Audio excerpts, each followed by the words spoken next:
안녕하세요. 트렌드코리아TV 구독자 여러분, 오늘도 흥미롭고 유익한 이야기로 여러분 찾아뵙고 있습니다. 오늘 좋은 얘기 해주실 저희 센터의 최지혜 박사님 모시고 같이 얘기 나눠보겠습니다. 안녕하세요. 안녕하세요. 네, 최 박사님 오늘은 어떤 주제로 얘기 나눠볼까요? 네, 오늘은 양극화에 대한 이야기를 좀 해보려고 해요. 근데 그 중에서도 이제 외식업 시장의 양극화에 대한 이야기 해보려고 합니다. 이 양극화에도 여러 가지의 종류가 저는 있다고 생각을 하는데요. 이제 그 중에서도 그 시간의 양극화에 대해서 조금 알아보려고 합니다.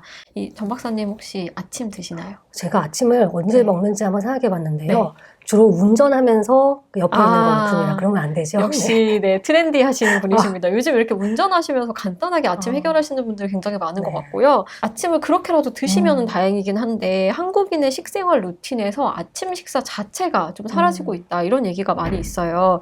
그 질병관리청의 조사에 따르면 아침 식사의 결식률이 2022년 기준으로 34%나 된대요. 아침을 거르는 이유는 다 이제 예상하셨다시피 시간 때문입니다. 바빠서 시간이 없어서. 그래서 아침을 좀 거르시는 분들이 많고요. 그래서 요즘에는 이 삼시세끼를 모두 차려 먹는다. 이거는 정말 그 여유로우신 부의 상징인 것 같습니다. 네, 맞아요. 정말 그 표현이 딱 맞는데 이제 부의 상징이 아닐까. 그래서 한국인의 이 일상식 풍경이 많이 달라지고 있다, 이런 얘기를 많이 합니다.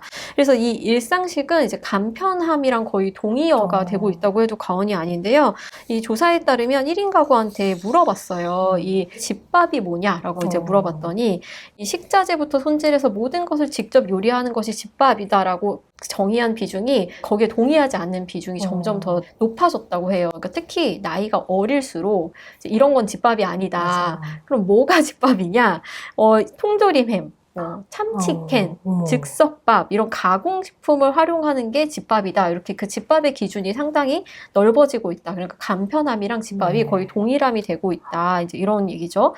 정 박사님, 집밥 하면 어떤 게 좀 생각이 나세요? 집밥이라고 하면 왠지 엄마가 차려주신 밥 이런 느낌도 좀 있고요. 건강한 밥 이런 느낌도 있는데 맞아요. 네. 박사님 말씀 들어보니까 제가 집에서 직접 요리해 먹는 음식이 전혀 건강하지가 않거든요. 네, 맞아요. 그러니까 이게 이제 더 이상 집밥이 건강이라든지 뭐 엄마의 손맛과 거리가 멀어지고 있구나. 맞아요. 굉장히 공감이 됩니다. 점점 이제 사람들이 많이 바쁘고 이제 바쁜 분들이 많으시다 보니까 재료를 다듬고 썰고 조리하고 이런 과정은 거의 없어지고 있다고 봐도 과언이 아닌 것 같아요. 그래서 이 일상식에 소요되는 에너지를 좀 최소화하고 싶어 하시는 분들이 많아지면서 나타난 현상 중에 하나가 원팬 레시피가 굉장히 뜨고 있어요. 그러니까 설거지조차도 많이 하고 싶지가 않은 거죠. 그래서 하나의 팬으로 조리를 하는 그런 현상들이 많아지고 있고요. 또 칼이나 불 없이 하는 요리. 그래서 가위로 요리를 한다거나 맞습니다. 불 없이 한다거나 이런 한 그릇 요리도 인기고, 이 배달을 할 때도 마찬가지인데 덮밥이나 포케 주문하시는 분들 굉장히 많고, 아까 말씀하신 것처럼 이렇게 차에서 그냥 이동하면서 간편하게 먹을 수 있는 빵이나 떡이나 뭐 이렇게 해결하시는 분들이 굉장히 많아지는 것 같습니다. 우리 트렌드 코리아 2014의 1번 키워드가 분초 사회였잖아요. 요즘 사람들 정말 바쁘다. 이게 외식업에도 그대로 드러나고 있구나, 이런 느낌이 좀 들었습니다. 자, 저희가 지금 양극화 얘기를 하고 있잖아요.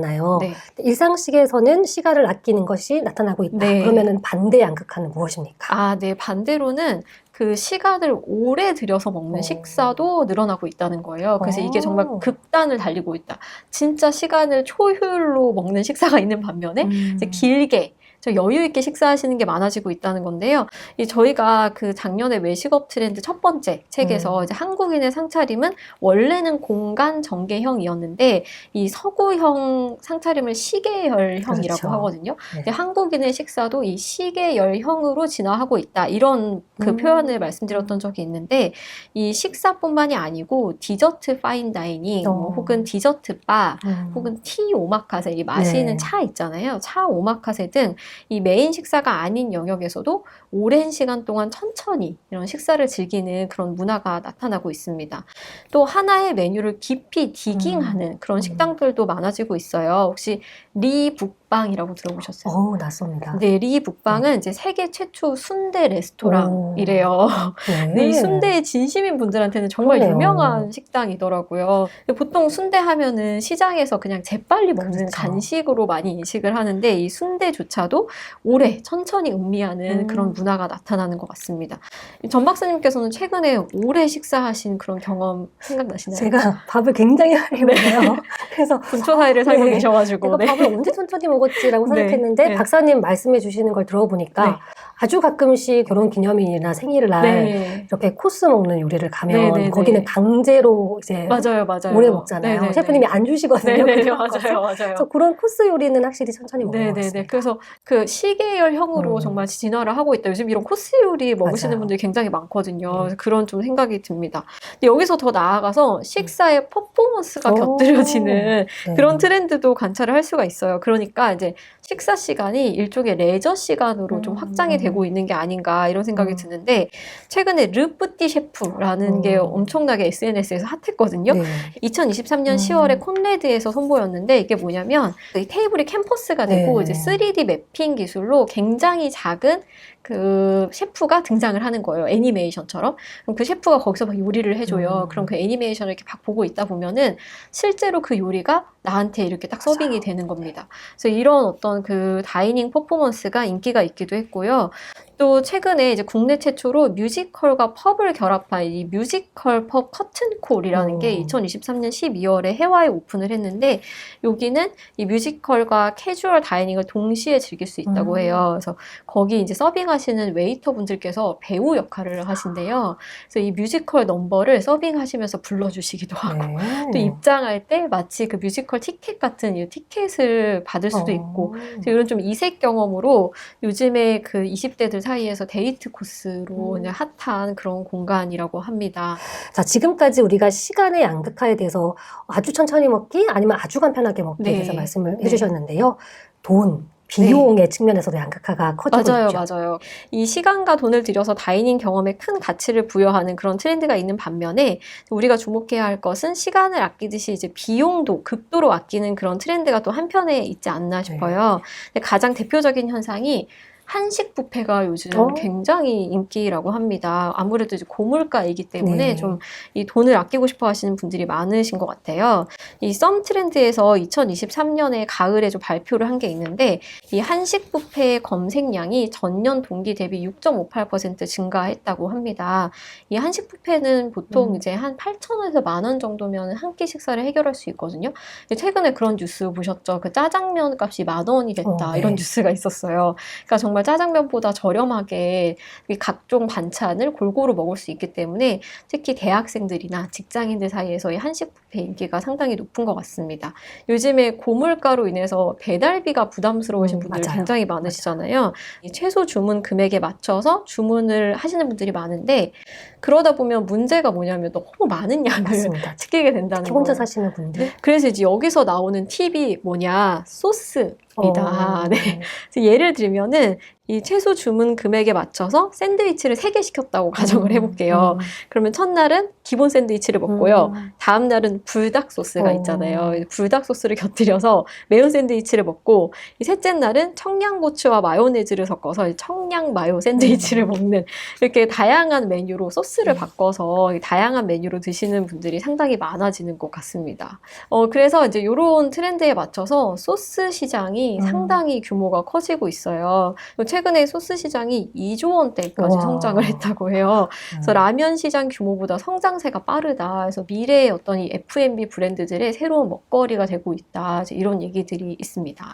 재밌는 이야기 그리고 아주 인사이트 넘치는 이야기 말씀 많이 해주셨는데요. 우리 박사님 말씀 듣다 보니까 확실히 기존에는 우리가 양극화하면 돈만 생각했다면 맞아요. 최근에는 이 시간이라는 축이 더해지면서 훨씬 더 복잡해지고 다양해졌다. 이런 생각이 들었습니다. 네, 맞습니다. 예전에는 양극화 소비하면 이제 빈부격차의 문제라고 맞아요. 많이 여겼었어요. 그래서 잘 사는 사람들은 비싼 음식을 먹고 음. 형편이 조금 어려운 사람들은 대부분 저렴한 식사를 한다 이렇게 얘기를 했는데 근데 과거보다 특히 한국 기준으로 하면 소득이 많이 올랐고 밥을 굶으시는 분들은 없잖아요. 그래서 시간이 없어서 밥을 굶기는 하지만 그래서 밥을 굶는 사람이 거의 없어진 반면에 이제 모두 1분 1초를 다투면서 바쁘게 살아가는 그런 분초 사회를 살고 있기 때문에 오히려 돈보다 시간이 귀해진 그런 시대를 살게 됐습니다. 그런 의미에서 이제 앞으로는 돈의 양극화도 중요하지만 이 시장의 양극화가 우리 시장에서 어떻게 나타나고 있는지 그거를 좀 주목해 보셔야 될 것 같습니다. 네, 우리 식당 사장님이시라면 우리 식당이 집밥의 포지셔닝인지 맞아요. 아니면 특별식의 포지셔닝인지 네. 그걸 구분하셔야 될 것 같고요. 네. 내가 식당을 운영한다고 해서 무조건 외식이다 이렇게 생각하지 않으셔도 될 것 같다는 말씀을 드리고 네, 싶습니다. 네, 맞습니다. 네, 지금까지 재미있는 얘기해주신 우리 최 박사님께 다시 한번 감사드립니다. 박사님, 우리가 오늘 나누었던 이 인사이트 넘치는 내용이 어디에 있지요? 네, 저희 그 대한민국 외식업 트렌드라는 책이 최근에 출간이 됐습니다. 이게 볼륨 2예요. 사실은 첫 번째 책이 작년에 나왔고요. 두 번째 책이 얼마 전에 나온 아주 따끈따끈한 책입니다. 관심 있으신 우리 사장님들 뿐만이 아니라 외식업에 관심 있으신 분들은 이 책을 보시면 저희가 오늘 나눴던 얘기보다 훨씬 더 풍부하고 많은 인사이트들이 있으니까요. 관심 있으신 분들은 반드시. 서점에 가셔서 구매하시면 좋을 것 같습니다. 특히 올해는 저희가 작년 대비해서 이 시사점 드리는데 굉장히 공을 들였어요. 네, 맞아요. 그래서 실제로 쓸 수 있는 다양한 시사점이 있기 때문에 만약에 시간이 없으시면 시사점 파트만 이렇게 읽으시면 됩니다. 네, 맞습니다. 한번 편하게 보시면 좋겠다는 말씀까지 드리겠습니다. 네. 예, 지금까지 시청해 주셔서 고맙습니다.